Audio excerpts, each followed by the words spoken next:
So, let's imagine you were a consumer, out and about in the downtown area of Tulsa, Oklahoma.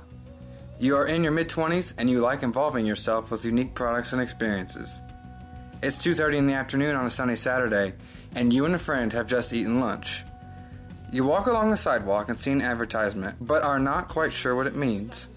A large poster reads, "Products made by you, for you." Your interest is piqued, and you all weren't quite sure what you were doing next anyway, so you decide to head to the address labeled on the ad. You find the store and notice the name Local Works. You walk in curious to see what it is all about. Upon entering, you notice a very modern-looking storefront loaded with different products.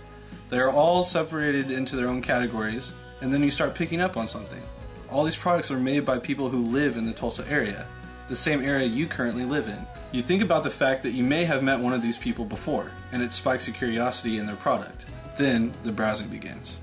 Welcome to Local Works, a business built completely around the entrepreneurial and innovational tendencies of those with creativity, expression, and neat ideas. Not only that, but it presents people with opportunities to build bridges with others in their community, as well as a chance to support local people and their products. So what kinds of things could you find inside the Local Works store? Well, anything that somebody could produce. Books, art, clothing, jewelry, music, food, films, poetry, bags, photography, accessories, figurines, or many other things. These products will come in a wide array, and the featured products will always be advertised heavily. This group of constantly updated products will be called the Trendy 12, and will consist of the 12 highest selling and most popular items currently being distributed through Local Works. So, let's switch shoes and imagine you are someone who has written their own book and has it printed through a service but are not selling it anywhere. How exactly does this process work to get your book on the shelves of Local Works? It begins with a meeting of some kind. Whether a Local Works representative makes contact with you or you seek out a selling point and find Local Works, the two of you will need to meet at some point. From there, the product will pass the initial validity test. If Local Works thinks this product is marketable, then the discussion of terms begins. These terms include the percentages of the sale price that you, the producer, and Local Works get per sale. In addition to this, a contract will spell out the inventory amounts you will need to keep up with, as well as quality measurements that ensure you keep giving Local Works quality productions of your items. All of this will roll up into one contract that founds a relationship between you and Local Works. Let's talk about the customers who will be buying from Local Works. The target market is a specific group of people. In the segmentation matrix, they are referred to as the indies. These individuals will range from 17 to 35 years old. They're often involved in some form of class environment, and they end up buying products because they find value in owning unique and special things. This target market is very identity driven, and sometimes enjoys not being associated with current social trends. As far as the target market for the producers of the items that will be sold, one of the founders, Ivan, will have an ability to relate.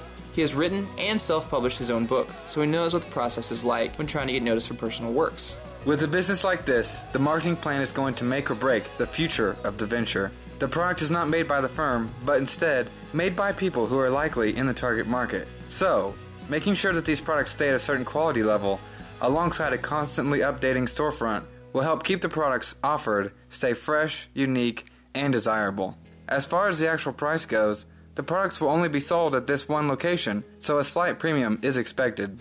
Place is very important, because the location of the store will be crucial in obtaining new customers. Convenience, as well as being in an area where our target market would find themselves, is what led to the choosing of the location for the storefront. The space includes 5,800 square feet and costs $14 per square foot per year. There is currently a lot of construction going on, but after it is all done, the road next to the location will be widened, and the parking lot will be expanded. The location also shares a parking lot with Mazio's and Home Depot, which could help drive some traffic to the storefront. The location address is 401 East 11th Street, and it is in the southern part of downtown Tulsa.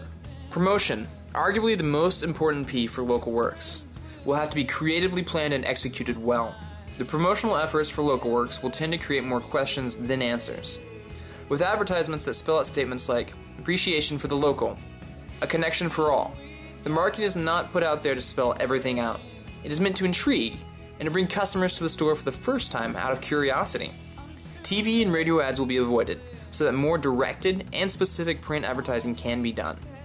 In addition to focused print ads, Local Works will also do a bunch of one-time, in-person promotions called events. These will be things that intentionally happen so that a lot of positive attention gets drawn to the company name and location. An example of this would be a surface being put on the front of the building on a Friday night. Saturday morning, a graffiti artist would show up and start painting a large mural on the front of the building. People will be stopping to see what is happening, and all the attention will bring mind and curiosity to the storefront. After Sunday, the temporary surface can be brought down, and the storefront can go back to normal. Okay, so let's run some numbers. Let's start with the break-even point first. We will assume that Local Works makes an average of $8 on every product they sold, either in-store or on their website. There is no definite margin level because the venture does not incur any costs for making the products, and the prices will vary. So let's then round up our monthly fixed costs to $7,500, which consists of rent, taxes, utilities, and insurance. So assuming the average amount for income, to break even, Local Works will have to sell 938 products a month, which breaks down to 31 products a day, assuming the store stays open 7 days a week. If that seems a little steep, remember that this is before any of the founders get any money and before the first part-time employee gets hired. Sales are going to have to be consistent to stay afloat, and it is highly unlikely all 3 founders will be able to make healthy wages from this venture, so not all of them will be staying full-time. The volume demands for sales are a bit high and will need to be consulted. Cost reduction, like trying to find special co-promotional ways to lower rent costs, or by renting sections of the space out to events or certain activities, could help with the task of covering these monthly fixed costs. In all, Local Works is a unique idea with a lot of potential value, able to be delivered to 2 separate groups. But whether or not the venture can make enough money to fund itself is in question. There are several risks that threaten Local Works. The idea depends on the assumption that people will value these kinds of products for being unique and locally made. In addition to that, it is also assumed that enough of these products will be prevalent in the Tulsa area to correctly fill up the store. Not to forget, it will be a challenge to ensure that these products can roll into Local Works in a timely manner to keep the store from being bare at any point. It will also be very important to push the quantity of sales enough to fund the business, as well as enough revenue to be able to turn a profit. So now, what's left? Well, go out and create something. Write, draw, paint, build, compose. Then, bring it to us, and let the conversation get underway.